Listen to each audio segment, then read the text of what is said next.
Welcome, everybody. The music you just heard is John Adams' Road Movies, which we'll be hearing at the 2026 Ojai Festival this coming June.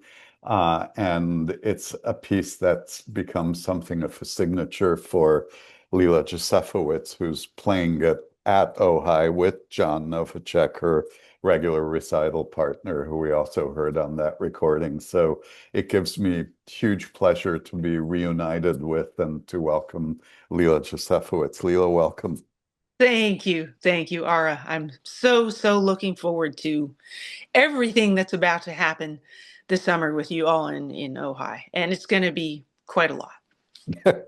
It is quite a lot. Um, so, if all of you wonder how the programming for the Ojai Festival uh, comes together, let me sort of pull the curtain back and give you a glimpse of at least one key piece.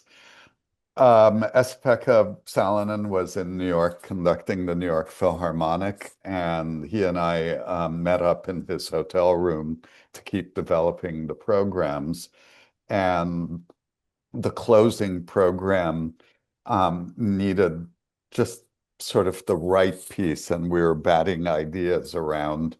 And he brought up the Ligeti Violin Concerto as both being a absolutely thrilling sort of knockout piece, but also just sort of spiky and with a high energy profile and character that we thought was just what the piece needed. And then in that same conversation, we thought about who would be the perfect person to play it. And Esa-Pekka said we should ask Leila. And then what then happened is Esa-Pekka texted Leila immediately. And so I've actually never asked you about being on the receiving end of that text and what your thought process was. Well, it was an amazing, memorable afternoon and morning because I had just driven in from my house to the city and had a nice meal with him. And in that meal, we were talking about the people we know and love, as we always do. And we're very close since we've known each other for so many years now. And I had a particular kind of thing to tell him, which was how more than ever now I feel he is necessary for everyone, everything, every piece in this music world. It is so important more than ever that we continue the adventurous programming, that we have the advocates for the premieres that we need, that we have just the stellar artistry of those people who are excelling in this specific genre of classical music. So I went in, super thankful to see him and all happy and ready to tell him how the world needs him. And then, I went home, thought it was a nice meeting, and then it was kind of the shocker, 30 minutes later, to get this text, hey, would you be able to play Ligeti at the closing concert of Ojai this summer in June? And it's no secret. This is my first performance of this piece. I'm not gonna I'm not gonna hide this detail and this fact, and that's part of my incredible excitement around this concert. But of course, all my hair went shooting up to the sky, and there was no question as to what my answer was going to be. It was more maybe a question in my own being about how I am going to manage the probably the most prolific set of concerts, the most active season I've had in I don't know how many years, with almost all the pieces that I know, contemporary music and 20th century pieces that I know, jammed into 1 6 month period. Don't ask me how this happened, but then the whopper of whoppers came in right on top of that for June. So that was the question. I'm going to be challenged because I speak honestly now to you all. I'm going to be challenged in ways that I have never been challenged in my life so far. And so far, I can say I've never worked harder than I am right now in these last months, and traveling around and doing all kinds of rep, and um, really getting ready for this amazing thing that's going to happen in June. So that's what happened that morning. And so there was a big gulp from me, and the answer was a big capital YES exclamation mark. And we're the lucky beneficiaries. I have knowing your big spirit and your big virtuosity, I think it's going to become a party piece for you, and people are going to say she played it at Ojai first. Talk a little about your process because you're intensely serious in taking on a piece like this. And I know from our conversations, like practically hours after that text, you began to delve into the piece many, many months before, and we've talked about it as you've Oh, toured. well, the first kind of concern I have is for the other people around me, and my everyday life are victim to my obsession, my full obsession with my learning and my this project. And you know me, so you know what that means. I can explain a little bit what this means, and yeah, I'm not holding any punches. At night, if I can't sleep, I start hearing reels of the piece going on in my mind and trying to remember as many possible details in each stretch that I can. And that's just me having to live with myself. So everyone else has to deal with me. But all jokes aside, this has been probably the most exciting project I've done in a long, long time for a number of reasons. I mean, first of all, I had performance of this lined up during COVID, and for obvious reasons, they went away. Then I had other premieres and commissions set up that were kind of in line, in waiting in the station already, as COVID was ending, and so I lost that window. Um, and so this was the perfect opportunity to jump back in and finally do this.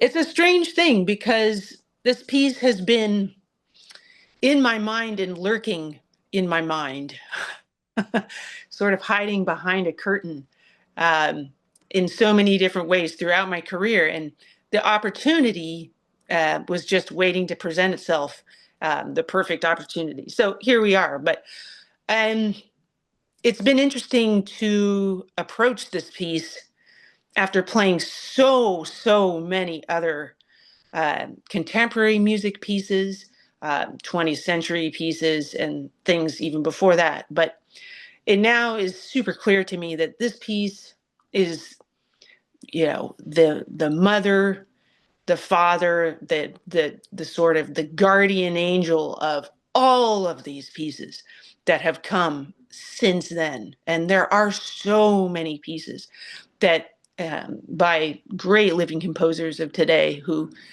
um, let's just put it this way, could not help the inexorable pull of this piece, in terms of reference, in terms of influence. This piece has touched every single composer. I mean, it's sort of like asking, has the Rite of Spring influenced any other pieces thereafter? This is the kind of piece, in terms of an instrumental concerto-like format. This piece has that kind of influential power. So it was really odd for me in some ways to kind of go back to this pillar of composition and see, from sort of rewinding the tape from now till then, how influential this piece really is. And then, in sort of a backward way, how prepared I am for this piece in ways that I would not have been had I learned it in, the late 90s or early 2000s. So, in some ways, maybe this was just meant to happen in this order. Um, Huge, mega best for not last, but certainly, you know, um, really, really tapping into what this piece means to me and how I can make a stellar performance of it.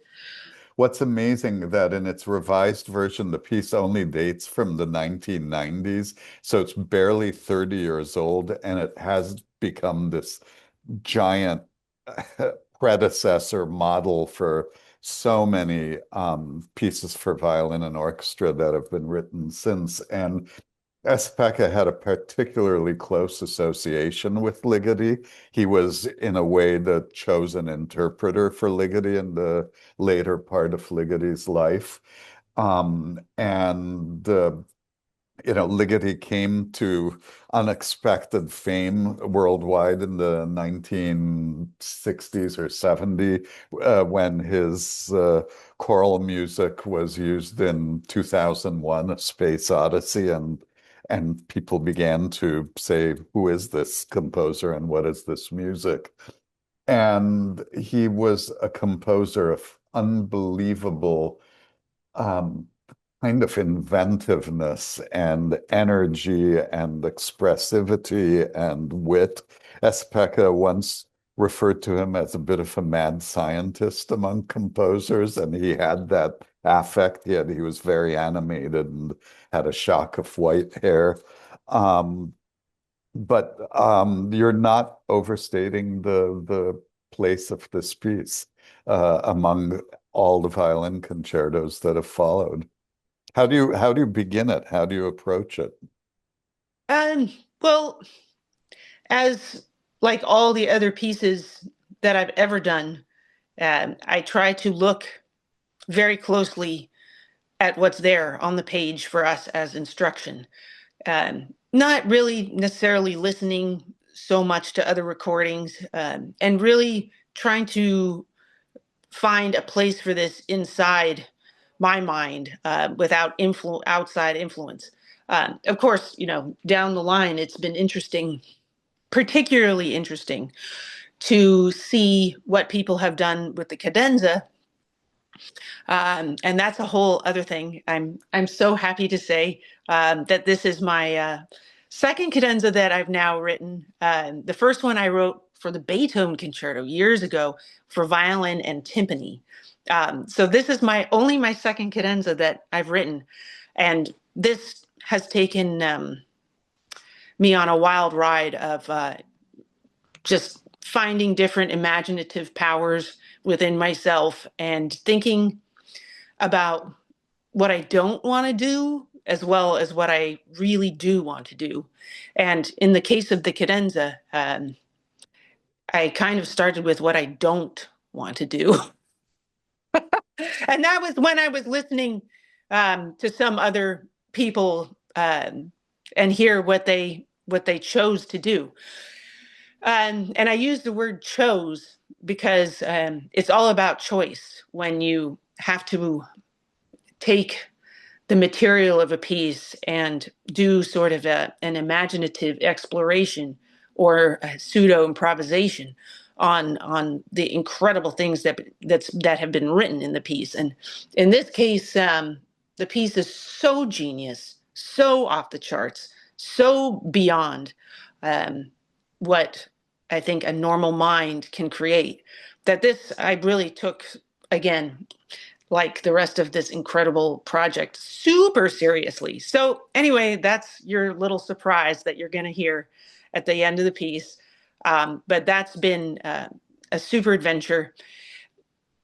It's an I interesting concept. I mean, when you look at what's written on the page in this piece, because as a string player, soloist, and chamber musician, I have seen that sometimes the habit can be that people don't really play what's written on the page in terms of emotional exertion, physical exertion, seriousness of every dot, every line.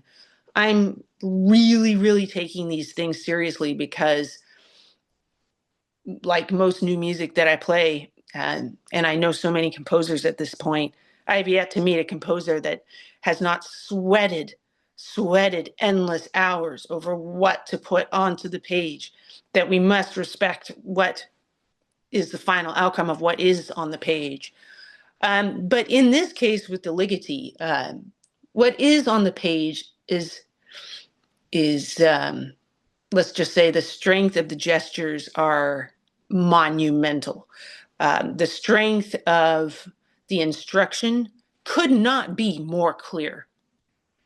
So in that case, to me, that leaves no room for any excuses except really respecting what's there.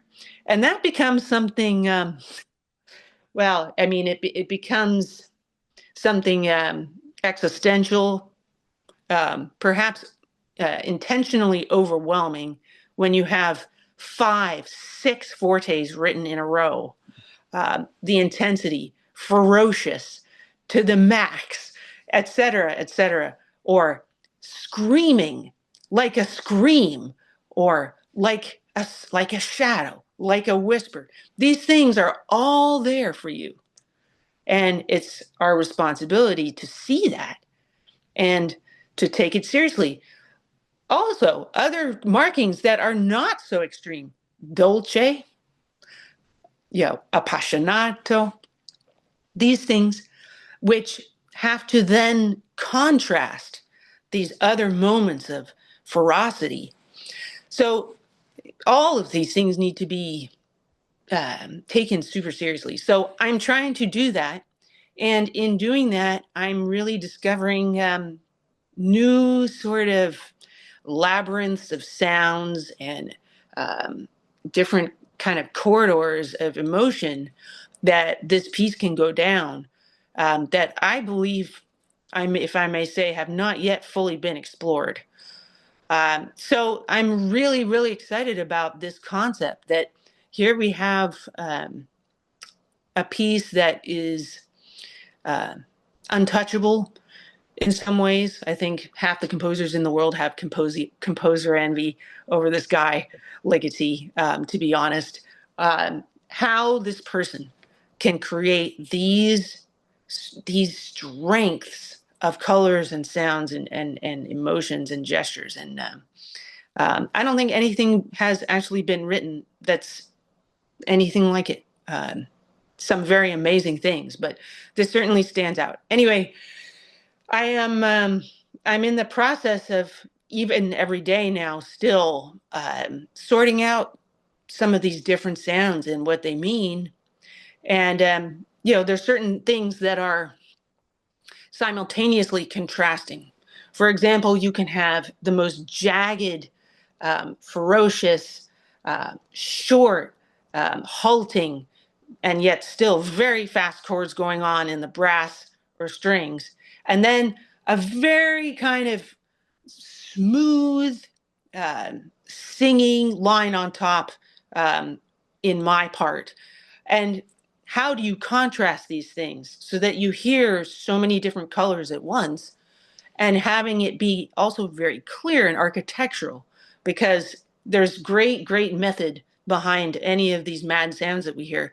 So having this become something that is not only wild and incredible and jaw-dropping, but also making sense emotionally, is something that I strive to do. I have a lot of dreams, you see. It's a dream piece. It's actually, that's a great description. Um, Leila, let's jump back. You and I first met a good number of years ago in a very early phase of the world discovering you. And many people who are listening to us have probably seen you at the Los Angeles Philharmonic frequently, and at other orchestras and in concerts around, particularly in Southern California, and may not be aware that Southern California figured in your own upbringing and your own early life. We met when you were just 12 or 13, playing at the Hollywood Bowl, I think the Vieuxtemps Fifth Concerto with the LA Philharmonic. And it was what I would call sort of the early child prodigy phase of your life. And in a moment, I want to ask you about how, as you became an adult, you uh, changed direction and found your own path. But talk to us about the LA days and what brought you here, and in a way what those early years were like. Sure. Well, that could take about 6 hours, but I'll try to condense it. So I was born in outside of Toronto, and when I was three, my father is a physicist, and he got a job at the Hughes Research Laboratories. Just a side comment, just one little asterisk comment. When I was playing with David Robertson in the last few years, we started talking about this, and it turns out that his dad was a physicist as well. And guess where he worked? His dad also worked at Hughes Research Laboratories. And both of his wife and my dad's wife, my mom, were also biologists. So that's just a funny, weird thing to share. But that Hughes Research, I'm sure you all, of course, know about it. And that's why we moved to California. And that's when I started playing the violin with Suzuki.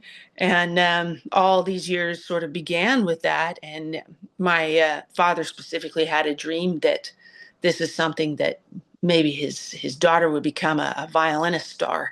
And it's all very odd that, in fact, that's really what ended up happening. I mean, how many times do you have a story like this where a parent has this dream and in so many ways puts it on their child only for it to become a reality.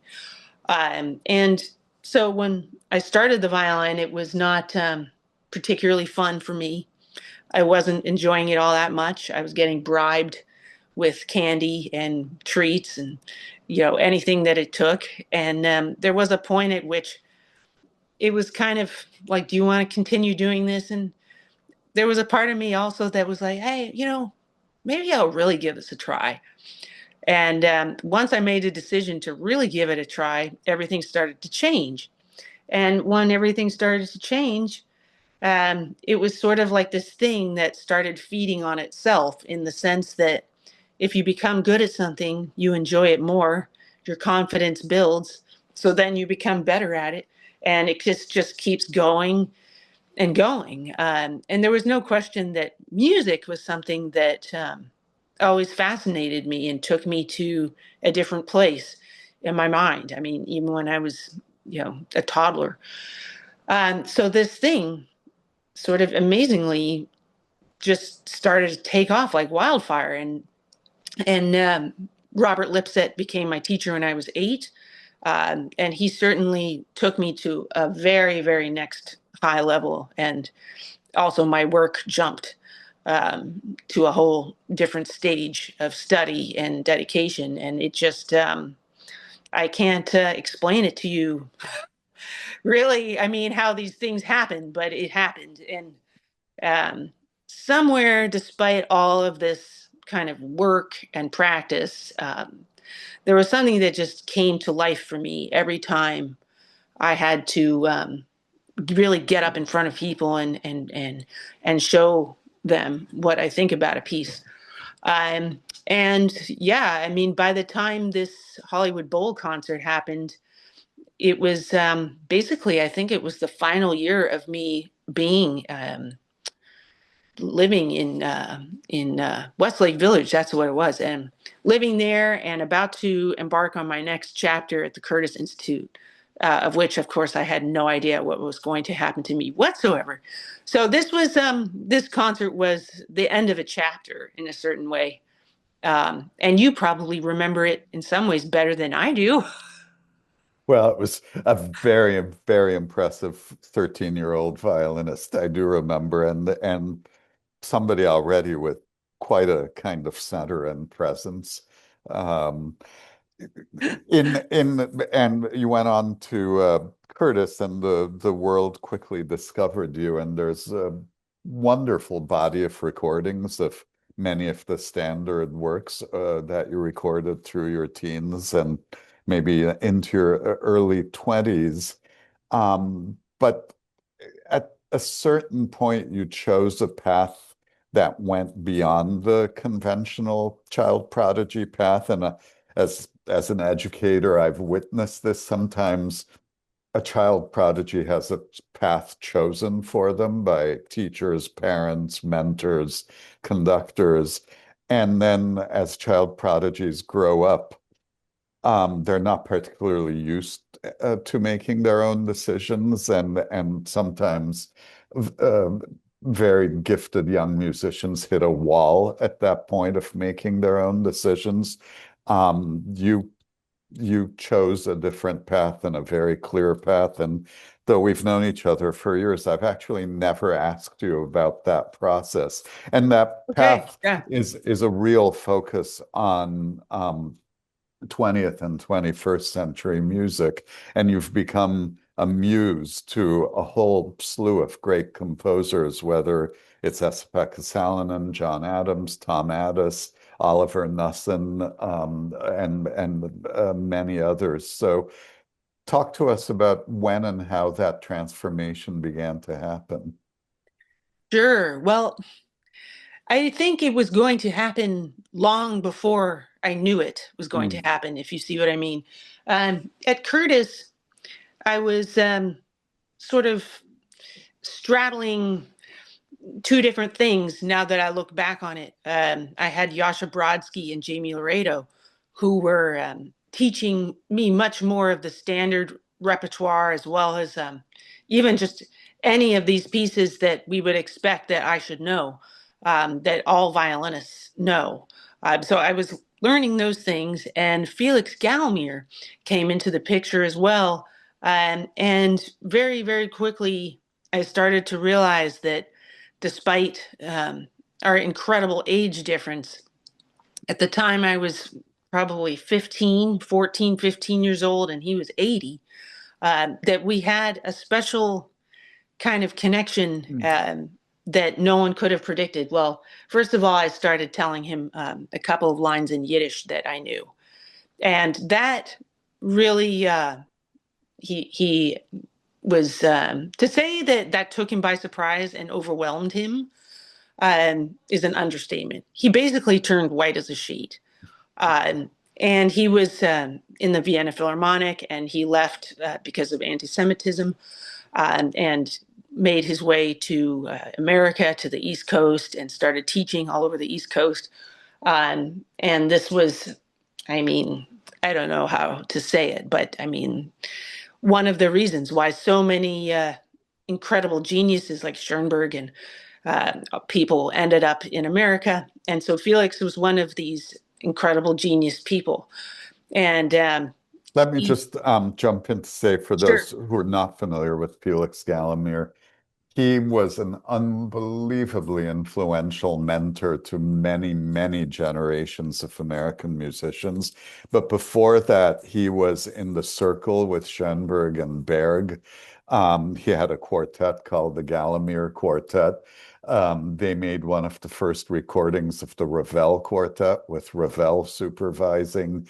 They recorded works of Berg with Berg the supervising the lyric suite. recording, the lyric Yeah. suite. And so he was, for generations of American musicians, this kind of direct link to the source of 20th century and Viennese and French and other musics. And so I just wanted to put him in context and keep going about his place in your life. Sure. So while I was learning, the Brahms violin concerto and fine tuning some of these others, he says to me one day, you should learn Bartok solo sonata. Um, and at the time in the 90s at Curtis, this was Bartok, Berg, Stravinsky. I mean, these were not really played in school, and this was considered very new. I mean, that everything has changed so much there now, and but at the time it was super conservative, and I think I was seriously the only one, Hmm. maybe one other person, who came in and played a piece of Bartok and Berg. But we learned this one, and then soon soon after that, he said, we must learn now Berg Violin Concerto. So uh, we learned that together. Then Marlborough Music Festival, we actually did the lyric suite with him, Mm. with a couple of other people. And now when I look back at that, maybe I listen to the lyric suite, and literally I almost am crying because I'm so sentimental about and understanding the level of the gift that I was given artistically with this incredible man. And also Berg, I mean, which is now part of what I play all the time, season to season. I think of him with every note. He taught me about the Viennese waltz, the sounds, the colors, uh, what it means to play the Hauptstimme, the main line, what it means to be accompanying the Hauptstimme. I'm getting technical now, but basically he became very quickly the foundation of who I am today in terms of me discovering what was interesting to me and where I felt like I could be myself and contribute what I had to say in a way that I couldn't feel quite the same doing the standard rep, even though I was doing that all the time. So, in some ways, maybe I was starting to live slightly double lives in the sense of artistically what was starting to excite me and what was being asked of me professionally at the time. And from the 90s, you have those recordings, early 2000s, you have the standard, more standard repertoire.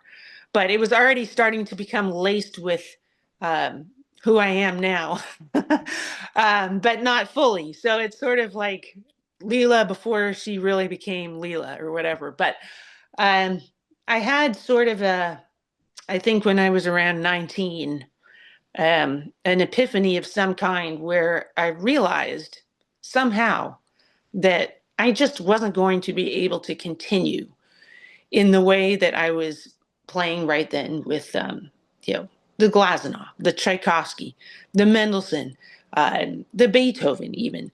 That these things were the Sibelius, super part of who I was I going to be artistically happy enough to continue just doing maybe the same five, six, seven violin concertos for the rest of my career, which seemed to be kind of what the path was going to be. I mean, people weren't asking me to do anything else. They were asking specifically for these things. And I was being told that, you know, by the record company in those years, well, we want to record the standard works.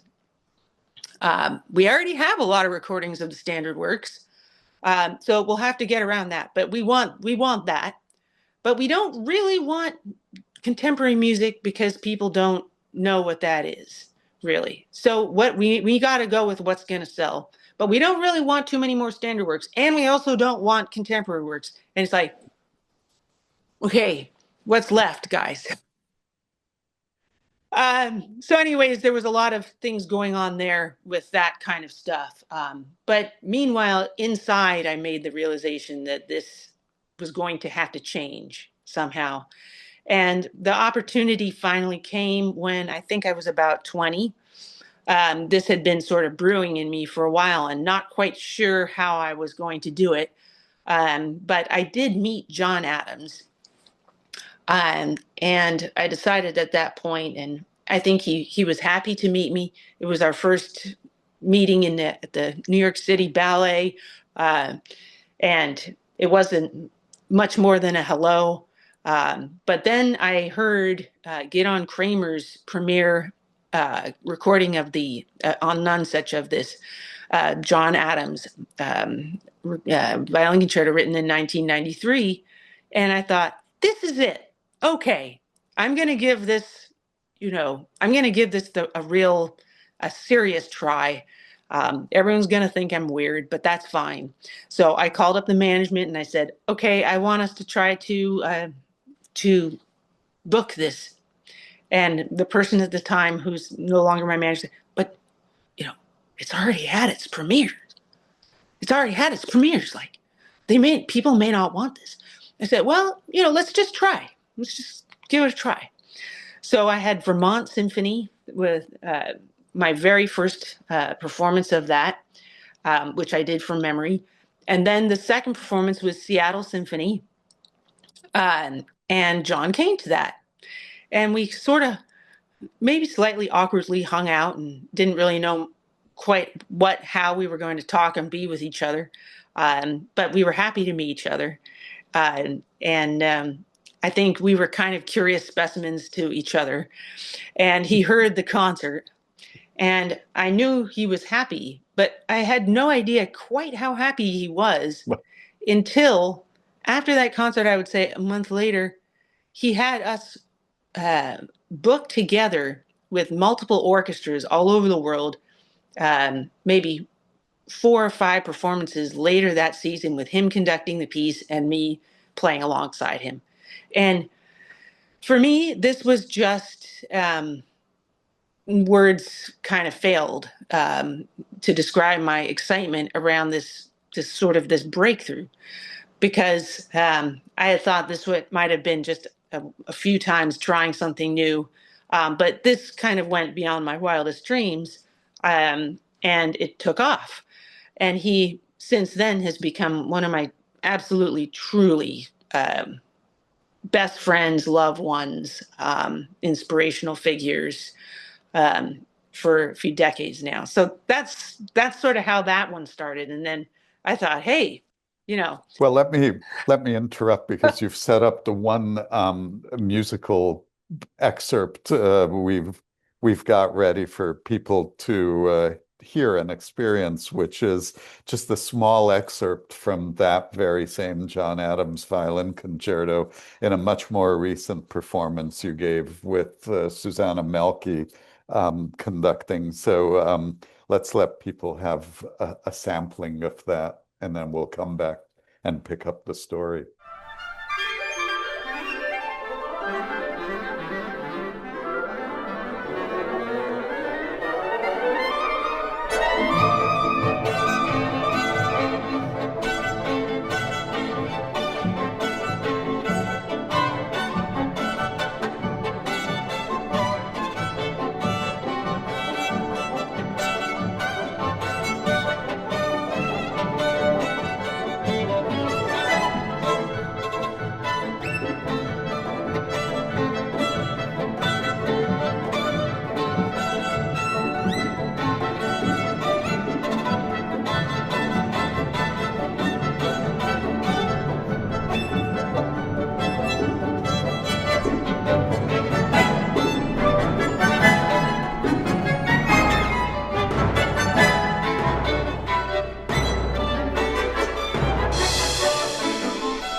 That's a great excerpt. It speaks volumes, that clip, because it's at the Concertgebouw in Amsterdam, one of the storied classical concert halls of the world. And it's really fun to watch. Is it the Concertgebouw Orchestra or the Radio Philharmonic, Leela? Well, I heard audience, so I think it was the Radio Philharmonic. The It's in was it Helsinki? I think it. no, it's in Amsterdam. That's the Okay. Concertgebouw. Oh, okay. So, oh, it's in the concert. I couldn't see the. Susanna and I have done this now a few times, in But different it's venues. really fun to see the orchestra working very hard as well. It's And a joyful thing. Yeah. I would say your championing of the piece has established a repertoire, and the fact that there we are in the Amsterdam Concertgebouw with John Adams is due uh, as much to your championing of it as the music itself. So it's become a signature piece for you. And John, as you said, it was originally written for Gidon Kramer, but I think in the years since it's become your own. And since then, John has written a second violin concerto specifically for you. The Scheherazade Point Two. Yes, it's a totally different animal, but also a super piece about well, it's an epic tale. But the thing is that this was such an amazing fuel for me, which I sort of desperately needed, to find my roots in what I was doing with a different kind of meaning that for myself that didn't have to do with what everyone wanted or didn't want or decisions that they wanted to make for me. This was really the most major decision I could make. And it certainly felt the most true of anything I had ever done with music. And certainly, fortunately, very fortunately for me, it seemed to be this kind of eternal spring where, and this is, of course, how through this new kind of mode of thinking and playing, meeting EPS and developing also a decades long friendship with him. So it's been something that has kept me in the best ways, just listening, learning, inspired. Each composer is so different from the other, and their minds are like universes. And to start to get glimpses into somebody's creative headspace is something super inspiring to me. And also from a very just a personal level, being able to discuss and work towards a goal that is something that is so mutually important to both me and the composer is something that I find super inspiring. It's the kind of thing where I need them and they need me just as much. And the terror that a poor composer feels, bearing their innermost feelings, talents, thoughts, sounds to public, their identity, their core life force, to hand over something um, and relinquishing all control over this identity is something that I think every composer feels if they care. And they, oh boy, do they care. So it's something that I have understood in terms of the seriousness of the responsibility that I have in presenting these pieces. I'll never forget in summer camp when I was something like 8, I heard the Barber Violin Concerto for the first time. And the poor violinist could hardly play the piece. And the piece it just suffered so much. And then maybe a few years later, I heard a fabulous performance of the same piece. And my ideas around what I heard completely changed, into something that I thought was sort of this Quasimodo piece into like this beautiful gem of it. And it was my first kind of example in my mind of how a performer can shape a piece.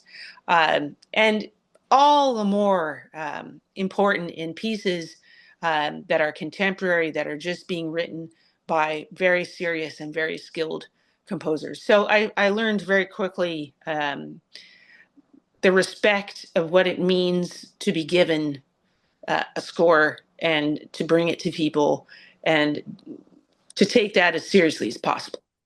Yeah, the weight of responsibility with newer pieces, when there's a well-established piece, whatever it might be, the Brahms concerto, the Barber concerto, there's an accumulation of playing traditions and expectations. Sometimes that can be completely inhibiting. But let's say when Esa-Pekka Salonen wrote you the violin concerto and you're giving the very first performance, um, anybody's understanding of that piece is in your hands. It's your performance is defining how the piece is understood, obviously in the moment, but also just in general.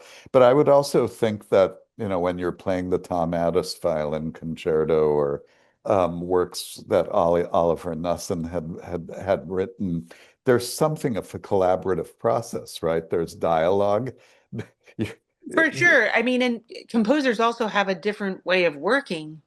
Some of them want to be left alone completely until they're done. In the case of Beloved EP, he actually was sending me a lot of things as he was going, and we were having a lot of conversation about what he was writing. And I think I was sort of mischievously and, very feeling very intensely uh, what's the word I'm looking for? I was very serious about trying to have him write the most extreme gestures that were in his mind. And I was encouraging him and sort of fueling him. I think intentionally and obviously. So I was sort of, I think, a really good sport for him, because I said, don't worry about it being hard. Just go crazy with this, see where you go. And sometimes my language with him was sort of like not intellectual, I would say, but playful, adventurous, and enthusiastic. And I just wanted him to be super free and uninhibited to do whatever he wanted to do, and that I was going to be game for it. And I think, for a composer, he would have something to say about this for sure, but that composition can often be an overwhelmingly oppressive intellectual exercise. And while I'm ready to pick apart every note 10 times over, I also understand that in the delivery of a piece, there has to be something so clear and so coming from inner fire and from the body. It can't only be coming from the brain. So these two things have to be intertwined and one. But if you have only the brain, you're missing the body fire and the body force. And without, the brain, you're just a ball of, kind of uncontrollable fire or instincts. You need both. So I was trying to, in some ways, encourage him to do both. And I think that the outcome was pretty awesome. I mean, in the case of Ligeti, this is a piece that um, is sort of the ultimate hybrid between any sort of intellectual writing and then just complete and total, duendish, fiery instinct. And those two things that have come together in this piece have this incredible power that magnifies and builds exponentially upon itself into this gigantic cyclone of an experience. Woo! I'm excited. I would also add there are moments of whimsy in it too. Uh, There's a lot of moments of humor, um, definitely of wit, as you say, dance. Um, there's kind of everything that you can feel in one piece.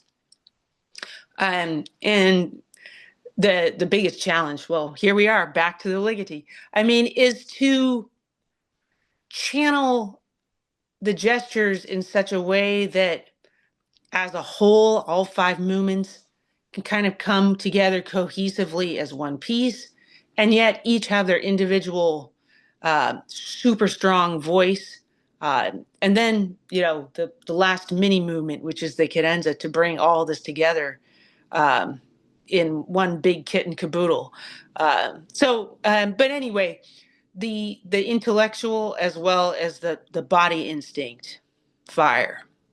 and if people know many of the later works of Ligeti, if you hear some of his earliest works, they're sort of post Bartok, and there is definitely a kind of folk dance element as well.